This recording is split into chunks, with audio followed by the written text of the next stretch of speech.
Ya, selamat malam. Assalamualaikum warahmatullahi wabarakatuh. Allahumma shalli ala sayyidina Muhammad wa ala ali sayyidina Muhammad. Bertemu lagi kita di dalam acara Siraman Rohani Assalam. Yang kali ini kita masih membahas tentang kerugian kalau di bulan Ramadan itu tidak sholat tarawih.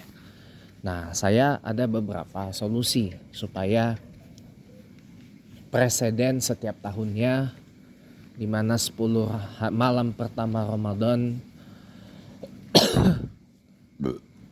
masjid dan musola diramaikan oleh orang-orang yang melaksanakan salat Aisyah, tarawih dan witir berjamaah. Lalu pada 10 malam kedua seperti malam ini di hari Senin 25 Maret 2024 kita sudah masuk di malam nisfu Ramadan 15 Ramadan 1445 Hijriah ya, malam nisfu Ramadan ya. Jadi perjalanan Ramadan kita tinggal separohnya lagi. Tapi di malam nisfu Ramadan kadang-kadang presidennya masjid itu 10 malam kedua sepi, mulai lengang softnya. Nah, di 10 malam terakhir yang dipercaya dan diyakini sebagai datangnya satu malam yang lebih baik daripada 1000 bulan, yaitu malam Lailatul Qadar, justru masjid dan musola kita makin lengang ya, sholat Aisyah, witir dan tarawihnya. Kontras banget kalau kita komparasi dengan kejadian di Masjidil Haram dan di Masjid Nabawi, di mana 10 malam terakhir di bulan Ramadan itu penuh sesak itu. Sampai-sampai mungkin kalau Anda yang pernah melaksanakan ibadah umrah di bulan Ramadan mungkin akan mengalami itu yang namanya penuh sesak sampai mungkin bingung kali mau bergerak, terutama pada saat tawaf dan sa'i di Masjidil Haram di 10 malam terakhir bulan, karena orang pada berbondong-bondong menjemput malam yang Lailatul Qadar itu. Tetapi kalau di kita di Indonesia malah 10 malam terakhir Ramadan masjid dan musola ditinggalkan karena sibuk dengan persiapan menyambut datangnya Idul Fitri. Setiap tahunnya begitu. Nah, ini seakan-akan ini menjadi sebuah preseden kalau saya bilang, dan tidak ada obatnya gitu loh. Nah, makanya saya punya sedikit solusi agar preseden ini tidak terus berulang setiap tahunnya.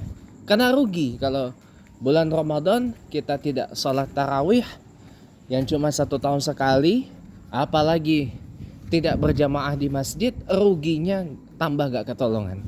Nah, saya ada beberapa solusi yang mudah-mudahan bisa menjadi manfaat untuk kita semua.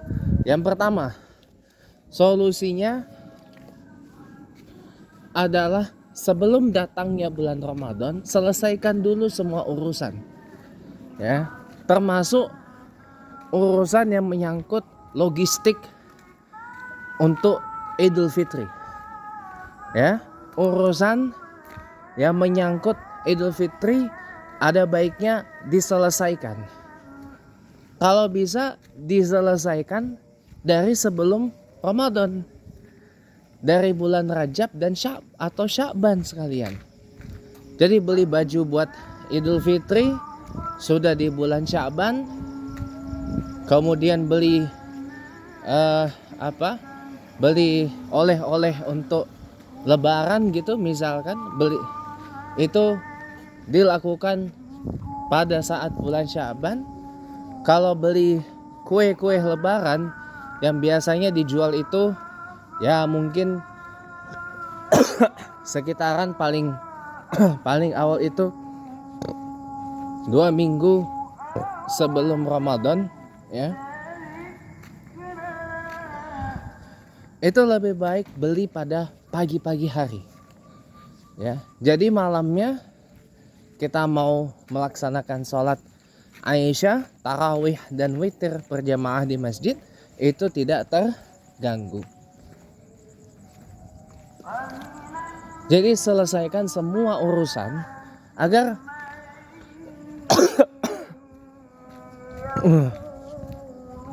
sholat kita itu jadi tenang, gitu. Itu satu.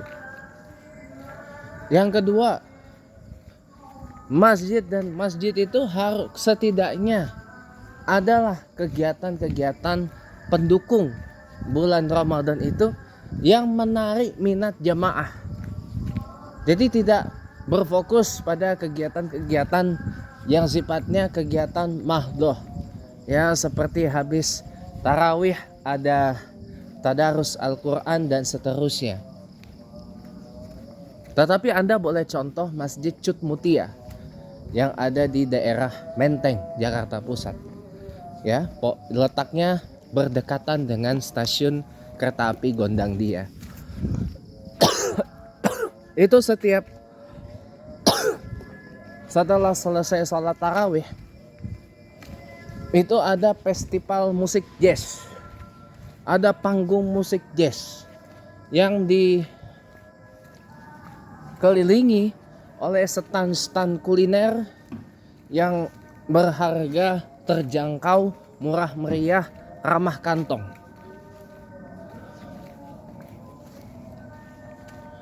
Nah, itu juga bisa untuk menggait orang untuk sholat tarawih di situ. Karena setelah sholat tarawih kita bisa nonton musik, kita bisa dengar musik, atau kita bisa jajan-jajan, gitu kan? Itu bisa diterapkan sebenarnya. Jadi tidak melulu kegiatannya itu kegiatan yang hanya bersifat mahdoh saja.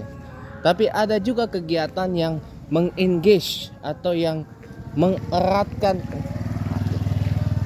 mengeratkan persaudaraan atau ukhuwah antar sesama umat Islam. Ada banyak. Dan itu bisa dilakukan setelah prosesi salat Aisyah, tarawih dan witir berjamaah di masjid dan musala itu selesai. Ya, ini tinggal terpulang pada kreativitas dari pengurus masjid, dari DKM masjid dan musala. Bagaimana mengkreasikan kegiatan seperti itu. Ya. Tinggal terpulang. Mau dikreasikannya itu seperti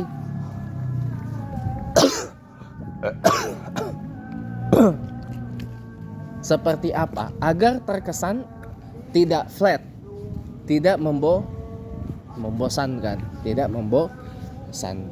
ya.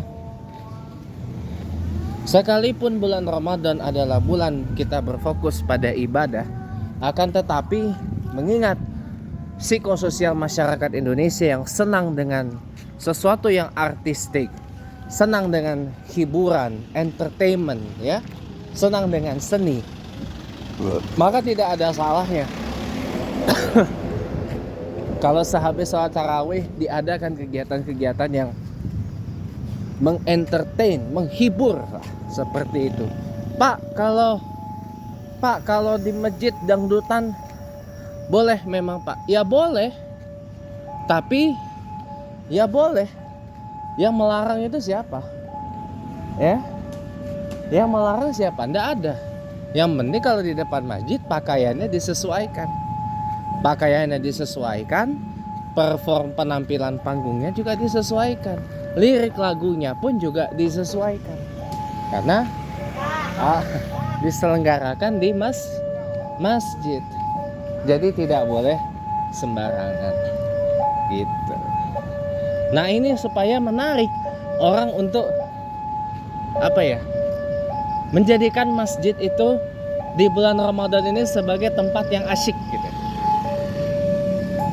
Nah yang terakhir solusinya adalah personalia di dalam masjidnya itu harus benar-benar pol. Kalau salat Isya, tarawih dan witir diimamkan oleh para hafiz, penghafal Al-Quran yang memiliki paket komplit suara, tajwid, makhraj huruf, sifatil huruf, ya, yang ibaratnya mantap jiwa raga gitu ya. Gimana orang nggak betah? Gimana orang nggak betah? Coba pasti betah orang. Sekalipun salat tarawihnya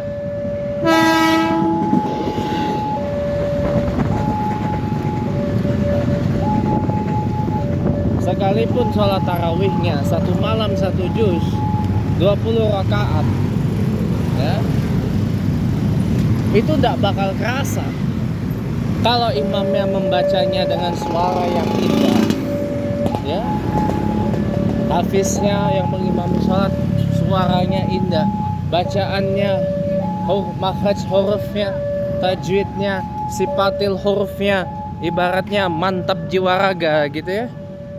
Bukan tidak mungkin orang akan tidak betah. Apalagi kalau muazzinnya, azannya, azannya macam Masjidil Haram atau Masjid Nabawi, tambah nikmat lagi rasanya. Nah mungkin itu yang bisa saya sampaikan. Allahumma fiqh lakum wa huwal musta'an. Assalamualaikum warahmatullahi wabarakatuh.